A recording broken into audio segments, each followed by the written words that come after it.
الله ولي الذين آمنوا يخرجهم من الظلمات إلى النور والذين كفروا أولياؤهم الطاغوت يخرجونهم من النور إلى الظلمات أولئك أصحاب النار هم فيها خالدون.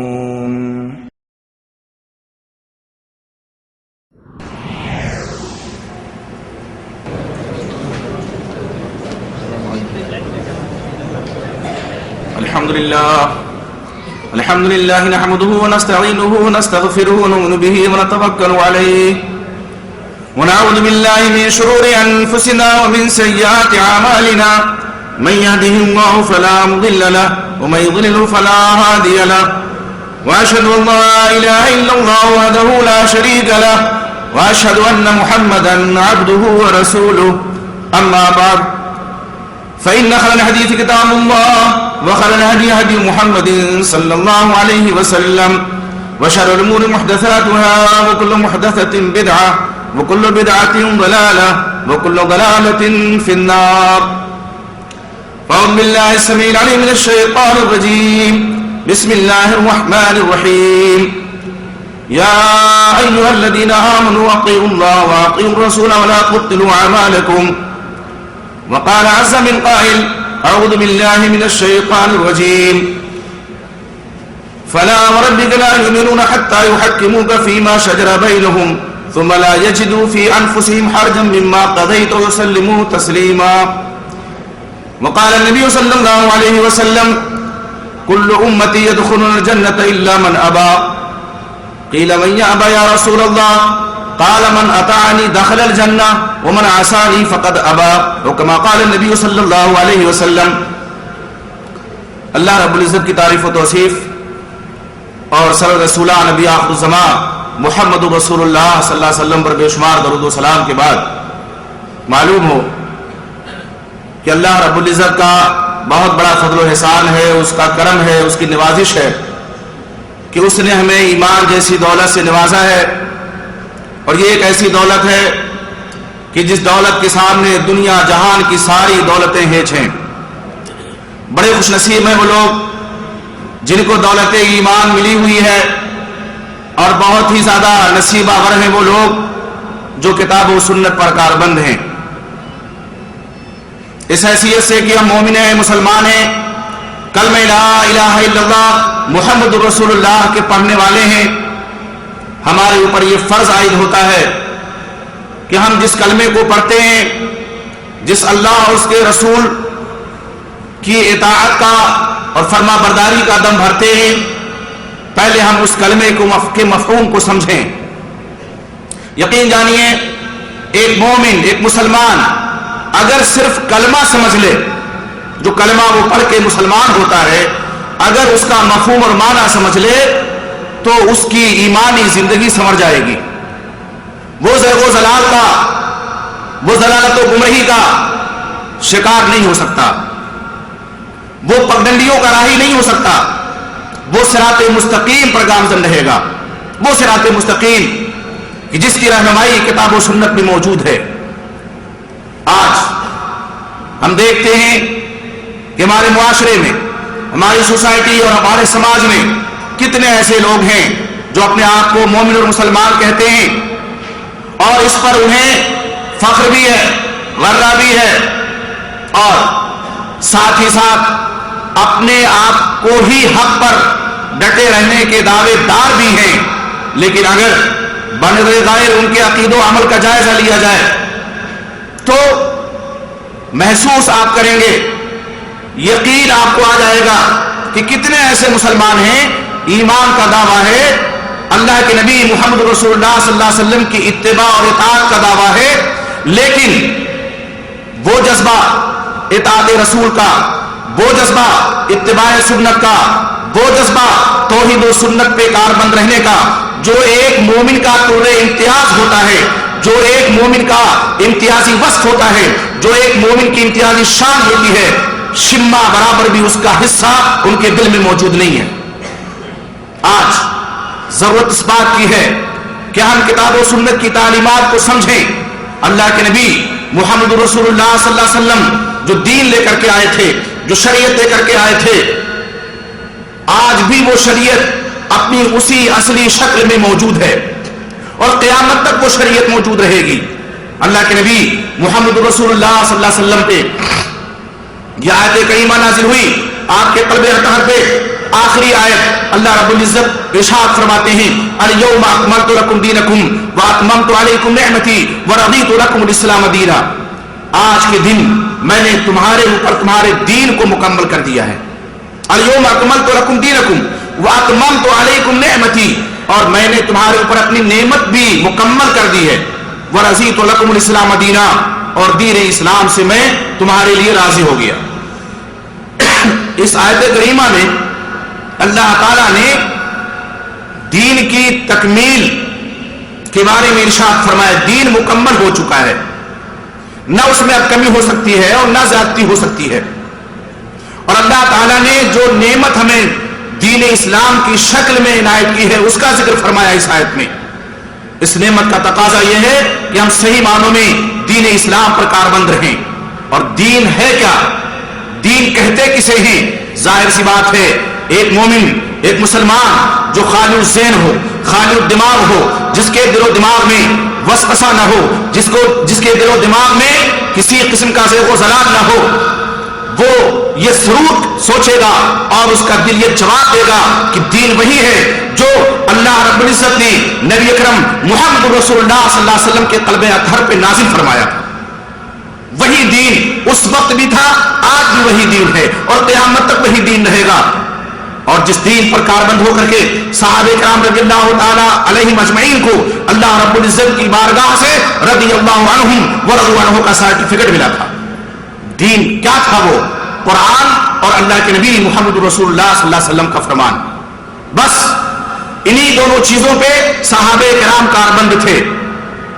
وہاں ان کے دور میں، ان کے زمانے میں یہ نہیں دیکھا جاتا تھا کہ نبی اکرم محمد رسول اللہ صلی اللہ علیہ وسلم نے جب فرما دیا تو فلاں کیا کہہ رہے ہیں، ابو بکر کا کیا فرمان ہے، عمر کیا کہتے ہیں، عثمان کیا کہتے ہیں، علی کیا کہتے ہیں، عبد الرحمن بن عوف کیا کہتے ہیں، عشرہ مبشرہ کیا کہتے ہیں.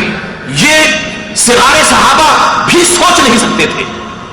کبار صحابہ کے بارے میں کہ بڑی بڑی ہستیاں ہیں جن کو اللہ رب العزت نے اس دنیا میں جنت کی بشارت دی ہوئی ہے، جن کو اللہ تعالیٰ کی جناب سے جنت کی بشارت ملی ہوئی ہے، ان کے بارے میں بھی ادنا صحابی یہ تصور نہیں کر سکتے تھے کہ جب اللہ کے نبی محمد رسول اللہ صلی اللہ علیہ وسلم کا فرمان آ گیا تو چلے ابو بکر سے پوچھیں، چلے عمر فاروق سے پوچھیں، چلے عثمان غنی سے پوچھیں، چلے علی مرتضیٰ سے پوچھیں رضی اللہ عنہم. سوچ بھی نہیں سکتے تھے. وہی اصلی دین پر کاربند تھے. اور جب تک ہم ان کی روش پہ گامزن نہیں رہیں گے ہم اصلی دین پہ کاربند ہونے کے دعوے دار نہیں ہو سکتے. آج ہم محبت رسول کا دعویٰ کرتے ہیں. ہم میں کتنے ایسے لوگ ہیں جو صحابہ کرام کے اتباع کے دعوے دار ہیں اور یہ دعویٰ کرتے ہیں کہ ہم ہی صحابہ کرام کی روش پہ گامزن ہیں. اور ان لوگوں کو جو صحیح معنوں میں، جو حقیقی معنوں میں کتاب و سنت کے داعی ہیں، کتاب و سنت کے مناد ہیں، کتاب و سنت پہ عامل ہیں، ان کو صحابہ کا دشمن کہا جاتا ہے. وہ سوچیں کہ صحابہ کرام کی روش کیا تھی، ان کا طریقہ کیا تھا. جب ان کے درمیان کوئی اختلاف ہوتا تھا تو وہ کیا کرتے تھے؟ قرآن مجید کی آیت پر عمل کرتے تھے. فَإِن تَنَازَعْتُمْ فِي شَيْءٍ فَرُدُّوهُ إِلَى اللَّهِ وَالرَّسُولِ. کسی چیز میں اگر اختلاف ہو جائے تمہارے درمیان تو اللہ کی جانب لوٹاؤ، رسول اللہ کی جانب لوٹاؤ. دیکھو قرآن میں کیا ہے، دیکھو مصطفیٰ صلی اللہ علیہ وسلم کے فرمان میں کیا ہے. وہی طریقہ ہمارا ہونا چاہیے. اللہ رب العزت نے قرآن مجید کی متعدد آیات میں اللہ کے نبی محمد رسول اللہ صلی اللہ علیہ وسلم کی اطاعت کا حکم دیا ہے. اور جو آپ کی اطاعت نہیں کرتا اس سے بعض آیات میں ایمان کی نفی فرمائی ہے اور بعض آیات میں ایسے لوگوں کے اعمال کو باطل قرار دیا ہے اللہ تعالیٰ نے جو اللہ کے نبی محمد رسول اللہ صلی اللہ علیہ وسلم کا اتباع نہیں کرتے، جو آپ کی پیروی نہیں کرتے، جو آپ کی اطاعت نہیں کرتے. اللہ رب العزت نے ارشاد فرمایا یا ایھا الذین آمنوا اطیعوا اللہ واطیعوا الرسول ولا تبطلوا اعمالکم. ایمان والو اللہ کی اطاعت کرو اور رسول اللہ صلی اللہ علیہ وسلم کی اطاعت کرو اور ان کی نافرمانی کر کے اپنے اعمال کو باطل نہ کرو، رائگاں اور برباد نہ کرو. وہ اگر ہم نے اللہ کی اطاعت نہ کی، رسول اللہ صلی اللہ علیہ وسلم کی اطاعت نہ کی، کتنا ہم نیک عمل کیوں نہ کر لیں، کتنی نمازیں کیوں نہ پڑھ لیں، کتنے روزے کیوں نہ کریں، کتنی زکوٰۃ کیوں نہ دے لیں، کتنے حج کیوں نہ کر لیں اور بھی دیگر اعمال کیوں نہ کریں، لیکن یہ سارے اعمال رائگاں، اکارت اور ضائع ہو جائیں گے اگر ان اعمال میں اللہ کے نبی محمد رسول اللہ صلی اللہ علیہ وسلم کی اطاعت موجود نہیں ہے. آپ سے بڑا نہ کوئی عابد ہوا ہے، نہ کوئی عالم ہوا ہے، نہ کوئی زاہد ہوا ہے. لیکن آج زہد و تقویٰ کا لبادہ اوڑھ کے کتنے ایسے لوگ ہیں جو نبی اکرم محمد رسول اللہ صلی اللہ علیہ وسلم سے آگے بڑھنے کی کوشش کرتے ہیں. آج ہم یہ موضوع منتخب کرتے ہیں اتباع رسول ہی کیوں، کہ اللہ کے نبی صلی اللہ علیہ وسلم ہی کی اتباع کیوں کی جائے. اگر آپ جائزہ لیں تو آپ دیکھیں گے کتنے ایسے لوگ ہیں جو نبی اکرم محمد رسول اللہ صلی اللہ علیہ وسلم کو بھی بھلا چکے ہیں. ان سے آگے بڑھنے کی کوشش اعمال میں، ان سے آگے بڑھنے کی کوشش، یہ کیا ہے؟ اتباع رسول تو ہے نہیں اور ساتھ ہی ساتھ اللہ کے رسول محمد رسول اللہ صلی اللہ علیہ وسلم سے آگے بڑھ کر کے اپنے اعمال کو اور اپنے عقیدے کو اکارت اور برباد کرنا ہے. ایک آیت میں اللہ رب العزت نے فرمایا فلا وربک لا یؤمنون حتی یحکموک فیما شجر بینہم ثم لا یجدوا فی انفسہم حرجا مما قضیت ویسلموا تسلیما. آپ کے رب کی قسم وہ لوگ مومن نہیں ہو سکتے جو اپنے نزاعات میں آپ کو حکم نہ بنانے اور جو آپ فیصلہ کر دیں اس کو بطیب خاطر قبول نہ کر لیں. جب تک آپ کے فیصلے کو قبول نہیں کریں گے مومن نہیں ہو سکتے ہیں. شان ورود دیکھیے, اس شان نزول دیکھیے اس آیت کا شان نزول. حضرت عروہ فرماتے ہیں اپنے والد گرامی حضرت زبیر بن عوام رضی اللہ تعالیٰ عنہ کے تعلق سے کہ ایک مرتبہ میرے والد گرامی اور ایک انصاری سے جھگڑا ہو گیا باغ کو پانی پٹانے کے سلسلے میں. نالی سے پانی آ رہا ہے, پہلے ابا کا کھیت اور ان کا باغ پڑتا تھا, اس کے بعد انصاری کا. اس بات کو لے کر کے پانی پہلے کون اپنے باغ میں ڈالے, کون سیراب کرے, پہلے لڑائی ہوئی. اللہ کے نبی محمد رسول اللہ صلی اللہ علیہ وسلم کے پاس دونوں گئے, آپ کو حکم مانا, تب گئے. آپ صلی اللہ علیہ وسلم نے فرمایا اسقیا زبیر ثم ارسل الماء الی جارک, زبیر اپنے باغ کو تم سیراب کر لو, پہلے تمہارا باغ پڑتا ہے, اس کے بعد پانی کو روکو نہیں, پانی کو چھوڑ دو, تمہارے پڑوسی کے باغ اور اس کے کھیت تک پانی پہنچ جائے. اللہ کے نبی محمد رسول اللہ صلی اللہ علیہ وسلم کا فیصلہ انتہائی منصفانہ تھا, انتہائی عادلانہ تھا, لیکن انصاری کی پیشانی شکن آلود ہو گئی اور چھوٹتے اس نے کہا کہ ان کان ابن عمتک, یا آپ کے پھوپھی زاد ہیں اسی لیے آپ فیصلہ ایسا کر رہے ہیں کہ پہلے تم پٹا لو پانی, پہلے تم پلا لو پانی باغ کو, اس کے بعد اپنے پڑوسی کو دو. آپ صلی اللہ علیہ وسلم کا چہرہ انور غصے سے سرخ ہو گیا اور آپ نے فرمایا کہ ابھی تک تو میں نے مروت کا فیصلہ کیا تھا, اب سنو فیصلہ جو ہے وہ یہ ہونا چاہیے کہ زبیر تم اپنے کھیت کو اپنے باغ کو سیراب کرو اور مڈیروں تک پانی آ جائے خوب اچھی طرح سے, اس کے بعد پانی اس کو جائے. اس پر یہ آیت نازل ہوئی فلا وربک لا یؤمنون, ایمان کی نفی ہے, ایسے لوگوں سے ایمان کی نفی جو نبی اکرم محمد رسول اللہ صلی اللہ علیہ وسلم کے فیصلے کو, آپ کے حکم کو, آپ کے فرمان کو, آپ کے فرمودات کو, آپ کے ارشادات کو, آپ کے اقوال کو نہیں مانتے اور آپ کے اقوال کے مقابل میں امتیوں کے اقوال پیش کرتے ہیں, دوسروں کے فیصلے کو مانتے ہیں, اپنے نفس کی پیروی کرتے ہیں. ایمان کی نفی ہے, مومن ہی نہیں. اسی لیے اتباع رسول ضروری ہے, کہیں ایمان نہ سلب ہو جائے اس لیے اتباع رسول ضروری ہے, کہیں اعمال ناکار ہو جائیں اس لیے اتباع رسول ضروری ہے کہ کہیں ہماری جتنی عبادتیں اور جتنی ریاضتیں اور جتنے چلے ہیں یہ کہیں دریا برد نہ ہو جائے. اطاعت رسول اس لیے ضروری ہے.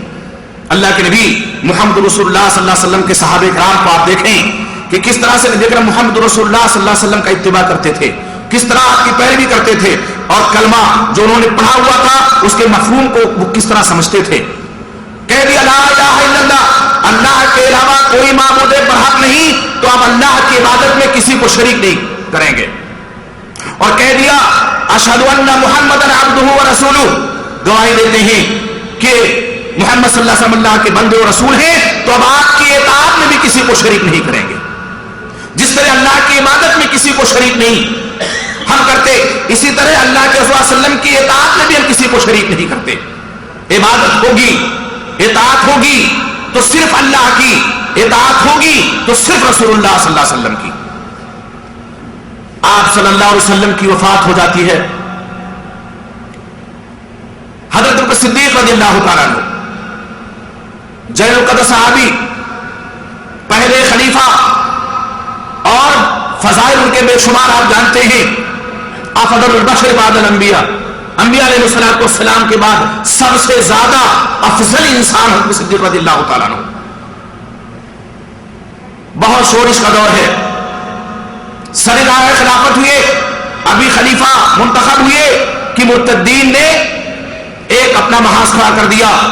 کچھ وہ لوگ جو دیہات کے رہنے والے تھے, بادیا کے رہنے والے تھے, بدو تھے, انہوں نے اسلام ہی سے انکار کر دیا, دستکش ہو گئے اسلام سے کہ ہم اب اسلام نہیں رکھتے, ہم مومن نہیں رہتے. اب جب تھے محمد صلی اللہ علیہ وسلم تب ہم مومن تھے, اب نہیں. مرتد ہو گئے دین سے, مرتد ہو گئے اسلام سے. ایک طرف ان کا جتھا ہے, دوسری طرف مانع زکات کا ٹولہ ہے. مسلمان ہیں, کلمہ پڑھتے ہیں, نماز بھی پڑھتے ہیں, لیکن کام زکات نہیں دیں گے. جب آپ صلی اللہ علیہ وسلم کی وفات ہو گئی, اب کس کو زکات دیں؟ اب کسی کو نہیں دیں گے. زکات ہم نہیں دیں گے. دوسرا محاذ. تیسرا محاذ جھوٹی نبوت کے دعوے داروں کا. اور ایک اور محاذ کھڑا ہوا تھا روم کی سرحد پہ. یہ چار محاذ تھے خلیفہ ہونے کے بعد صدیق اکبر کے سامنے. لیکن آپ دیکھیں دانش مندی, اتباع کتاب و سنت کا جذبہ اور اس خلیفہ رسول رضی اللہ تعالی عنہ کا جذبہ اتباع سنت کہ آپ صلی اللہ علیہ وسلم نے آپ اپنے آخری وقت میں حضرت اسامہ ابن زید حب رسول اللہ صلی اللہ علیہ وسلم, حضرت اسامہ رضی اللہ تعالیٰ عنہ رسول اکرم صلی اللہ علیہ وسلم کے محبوب, ان کا لقب ہی تھا حب رسول اللہ, ان کو امیر بنایا, روم کی سرحد کی جانب بھیجا. بھیجنے کے لیے ابھی مقام الجرف پہنچے تھے, لشکر لے کر کے اپنا آپ کی وفات کی خبر آ گئی. آج کتنے ایسے لوگ ہیں جو آپ کی وفات ہی کو نہیں مانتے, کہتے ہیں آپ وفات نہیں کی ہے, آپ نے پردہ کر گئے ہیں, اور بزرگوں کی وفات نہیں ہوتی ہے, پردہ کر جاتے ہیں. دھوکہ دیتے ہیں, یہ بازیگر کھلا. پردہ کیا ہے؟ برزخ عربی زبان کا لفظ ہے, برزخ کے معنی ہی پردہ کے ہوتے ہیں. جو برزخی دنیا میں پہنچ گیا, اس کی روح قفس انصری سے پرواز کر گئی, وہ پردہ کر گیا. مومن ہو, کافر ہو, نبی ہو, غیر نبی ہو, جو مر گیا وہ پردہ کر گیا. لیکن کس طرح سے ملمہ سازی کی جاتی ہے کہ مرے نہیں ہیں, پردہ کر گئے ہیں. آپ صلی اللہ علیہ وسلم کی وفات ہو گئی, لشکر واپس آ گیا. پہلا کام کیا صدیق اکبر رضی اللہ تعالیٰ عنہ نے کہ حکم دے دیا روم کی سرحد کی جانب اسامہ اپنا لشکر لے کر کے جاؤ. حضرت عمر رضی اللہ تعالیٰ عنہ آئے, دوسرے صحابہ بھی آئے, معارض ہوئے, آپ کیا کر رہے ہیں؟ مدینہ خالی ہو جائے گا, مدینے کی حفاظت کون کرے گا؟ مرتدین کا ٹولہ کھڑا ہوا ہے, ماننے زکات کا جتھا کھڑا ہوا ہے, اور جھوٹی نبوت کی دعوے دار اور ان کے ماننے والے ایک طرف منہ پھیلائے کھڑے ہوئے مدینہ کو حلف کرنے کے لیے. لیکن قربان جائیے حضرت ابوبکر صدیق رضی اللہ تعالیٰ عنہ نے کس طرح سے عزیمت کا, صبر و ثبات کا اور نبی اکرم محمد رسول اللہ صلی اللہ علیہ وسلم کی اطاعت کا جذبہ اپنے دل میں سمویا, اور فرمایا کہ واللہ لا احل عقدۃ عقدها رسول اللہ صلی اللہ علیہ وسلم, اللہ کی قسم میں وہ جھنڈا کھول نہیں سکتا جس کو نبی اکرم صلی اللہ علیہ وسلم نے اپنے ہاتھ سے بلند کیا تھا. آپ صلی اللہ علیہ وسلم کی وفات ہو چکی ہے, چاہتے تو اسامہ اور ان کے لشکر کو روک لیتے, لیکن آپ کا فرمان پیش نظر ہے, کچھ نہیں ہو سکتا. آپ کا حکم موجود ہے, آپ نے روانگی کا حکم اپنی حیات مبارکہ میں دے دیا ہے, اس لیے اس حکم پر عمل ہوگا. یہ نہیں کہ اب آپ کی وفات ہو گئی تو وہ حکم منسوخ ہو گیا, ختم ہو گیا. آپ ذرا غور کیجئے, آپ کی وفات کے بعد حضرت صدیق رضی اللہ تعالیٰ عنہ نے آپ کے حکم کو منسوخ نہیں سمجھا, نہیں سمجھا منسوخ, اور دنیا نے دیکھا, تاریخ نے اپنے اوراق میں محفوظ کیا, اور ہم اور آپ پڑھتے اور سنتے ہیں کہ کس طرح سے اللہ تعالیٰ نے مدینے کی حفاظت فرمائی. دہشت طاری ہو گئی ماننے زکات کے, لرز اٹھے مرتدین کہ اس کا مطلب یہ ہے کہ ابوبکر کے پاس کوئی طاقت ہے تبھی تو اسامہ کے لشکر کو روانگی کا حکم دے رہے ہیں. کب تبھی طاری ہو گئی ان کے اوپر اتباع سنت کے جذبے کی وجہ سے. آج اتباع سنت مفقود ہے تو وہ لوگ جو کبھی ہمارے سامنے بیٹھنے کی جرات نہیں کر سکتے تھے, کبھی ہماری آنکھوں سے آنکھیں ملانے کی جرات و جسارت نہیں کر سکتے تھے, آج تانے تشنے دیتے ہیں مسلمانوں کو اور ہڑپ کرنے کے لیے تیار بیٹھے ہیں. کیوں؟ اس لیے کہ آج ہماری صفوں سے اتباع رسول کا جذبہ ختم ہے. ہم فلان و علان کی بات ضرور مانیں گے, ہم علماء کی بات پہ ضرور عمل کریں گے, اگر نہیں کریں گے تو نبی اکرم محمد رسول اللہ صلی اللہ علیہ وسلم کے فرمان پہ. آپ کہاں ہیں؟ آپ دیکھیے ایسی ایسی کتابیں مانس وجود میں لائی گئی ہیں, آج نہیں صدیوں پہلے ایسی ایسی تالیفات, اور جن میں ایسے ایسے بھیانک جملے موجود ہیں. ایک صاحب نے بڑی جرات و جسارت کا مظاہرہ کرتے ہوئے لکھا, عبید اللہ کرخی نے اصول کرخی پڑھیے, کہ کل آیت اور حدیث یخالف علی ما علیہ اصحابنا فهو معول منسوخ. ہر وہ آیت اور ہر وہ حدیث جو ہمارے ائمہ ہمارے علماء کے اقوال کے خلاف ہوگی, یا تو وہ حدیث منسوخ ہے, وہ آیت منسوخ ہے, یا ہم اس کی تعویل کر لیں گے. لیکن قول ائمہ کو, قول امام کو,